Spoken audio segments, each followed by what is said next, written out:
নীলফামারীর সৈয়দপুরে দেশের প্রাণী সম্পদ খাতে নতুন এক সম্ভাবনার দুয়ার খুলল।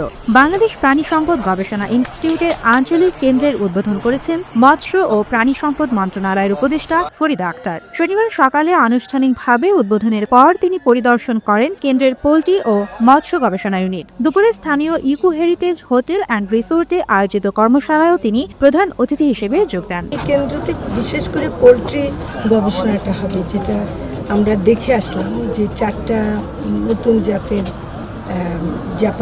জাপান থেকে আনা, এবং মাংসের জন্য আছে, এরকম মুরগিও আছে, আবার ডিমের জন্য আছে, যেটা বছরে অনেক বেশি ডিম দেবে, প্রায় 295টা। মানে তো এইসব হতে পারলে আমাদের বাণিজ্যিকভাবে এটা একটা খুব ভালো সম্ভাবনা। এ সময় উপস্থিত ছিলেন মন্ত্রণালয়ের সচিব আবু তাহের মোহাম্মদ জাবের, প্রাণী সম্পদ অধিদপ্তরের মহাপরিচালক ডক্টর মোহাম্মদ আবু সুফিয়ান, মৎস্য গবেষণা ইনস্টিটিউটের মহাপরিচালক ডক্টর অনুরাধা ভট্ট, প্রাণী সম্পদ গবেষণা ইনস্টিটিউটের মহাপরিচালক ডক্টর শাকিলা ফারুক সহ সংশ্লিষ্ট কর্মকর্তারা। স্থানীয় খামারি ও মৎস্যজীবীরাও আশাবাদী নতুন এই উদ্যোগ তাদের উৎপাদন বাড়াবে এবং বাজারকে আরও শক্তিশালী করবে।